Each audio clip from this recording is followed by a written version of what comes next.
Are you in your 30s or approaching your 30s and facing or the swerve? You have to swerve 30s sometimes, and trust me. Well, age becomes a big factor, and everything is really a factor after you reach 30. Let's talk about the roaring 30s with millennial blogger Colette Alethia. Hi, how are you? I'm well, thank you. So happy to be with you here. Yeah, we're happy to have you. Thank you so much for having me. Very happy to have you as well. Girl, let's talk about the big 3-0. We really don't talk about the big 3-0 enough, trust me, right? We absolutely don't. What does it come with really that's so defining that we have to really pay attention to it? For me, it was a big woman thing. I think in my 20s, I was still trying to explore who I was, what do I want to do, how do I want to go about doing it. And in my 20s, I also became a mother, but in my 30s, I became a mother of 2.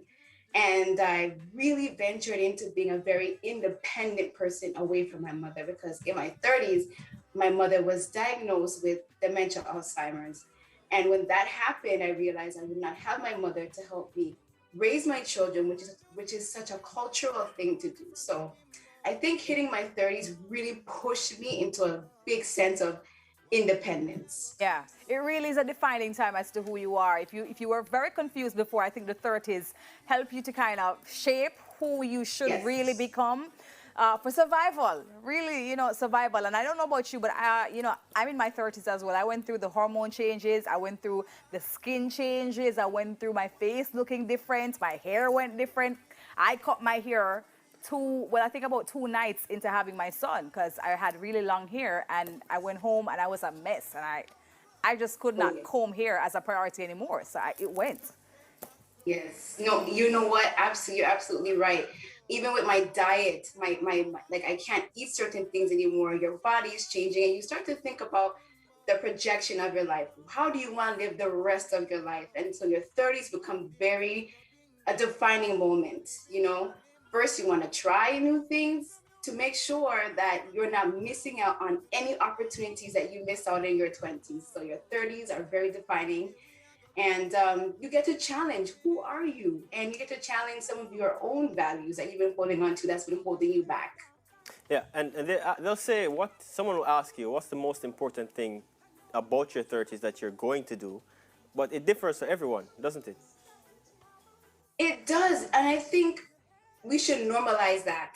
Not everyone's going to be married. Not everyone's going to have children. Not everyone's going to be able to travel. Not everyone can buy a house right now. Not everyone's in their career right now. So let's just normalize being human and just be grateful for where we are today, instead of trying to throw all these labels on each other and put down each other. Let's just have a good time in our 30s, right now, so many 30-year-olds, women especially, are wearing crop tops. We're embracing our beauty, plus size or not. So why not? Why not enjoy your 30s? It looks different for everyone. Yeah, and it's true that from my experience at least, the 30s for women is different for 30s for men. Because my friends and I, we have this conversation, and we don't get that kind of pressure that women face, get married, have kids, start a family. And why do you think that continues? I only believe that continues because women, in terms of our biological clock, our mothers, our grandmothers, our aunts, our friends, everyone is in our ears. Like, okay, so you're approaching 36. What's next? Have you met someone? The pressure is on in that sense. And it's really difficult. It makes you, I feel like in those harsh conversations, we are pushing women into toxic and unhealthy relationships, and we are partnering with the wrong people. So I think it differs because of the biological clock, and I think we should stop making that a priority and allow us to grow into the right relationships that we should be in, promising and loving and caring and fulfilling, instead of pushing just having a baby. Yeah. What's the biggest health mistake that you've made in your 30s? For me, okay, so in my 20s, I was diagnosed with gastritis and IBS, and that really set me back a whole lot. In my 30s, I had my 4th child actually last year, and I had a huge uproar in my stomach. It was huge inflammation. and I had to change my diet completely. I couldn't have KFC, I couldn't have pizza, I couldn't have barbecue chicken, but I had to make those changes so that way I can think about my tomorrow and be able to raise my children in a positive way. We hear it. No, trust me, I have one child, and my house sounds very similar, so I can relate. Moms can relate. Thank you for understanding. I still let them know, but here we are. I did a similar thing recently where I've stopped eating meat. Well, I started it in April, and I'm continuing it now in May. It has not been, the easiest choice to make, but my body has felt so much different. But I totally agree with you about making that choice, because you start thinking about your health when you have kids, about how, you're kind of healing your body and preserving your body for time to come. So let's talk about now being a mother, balancing it all with 4 children and a mother with dementia and your own goals, that of your relationship with your partner. How do you do it all? It takes a community. Period. It takes, if you have your mom or your dad, it takes them. If you have a best friend, it takes them. If you have your cousins, it takes them. It takes a community. There is no way. Right now, I have someone staying with my kids. Yes, they're making some noise in the background, but they're here. There is no way I could be here today if I didn't have the extra hands to help me. Also, I think, especially when I'm getting too personal with my last 3 children, my partner, your partner makes a big difference. Who are you partnering with?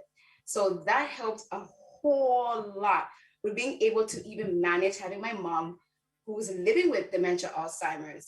She's living with me now. And if I didn't have the right partner, then I would have to basically choose between my mother and my partner, or my partner and my children.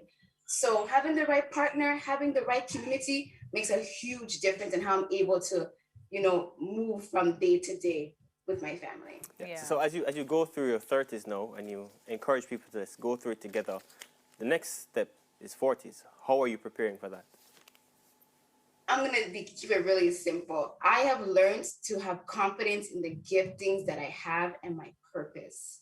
So I intend to walk into my 40s with a lot of boldness. I played myself down for such a long time, and my 30s have become so pivotal for me to really step into my purpose.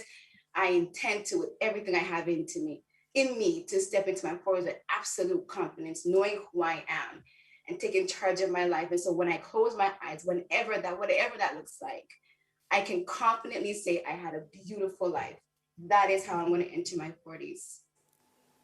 I love that. Yeah. I love that. You are such an inspiration, and happy Mother's Day to you. You are. Same to you, Debbie. Thank you. Thank you. Moms rock. High five. High five. Girl. High five. High five. Yeah. So, and you have a podcast and you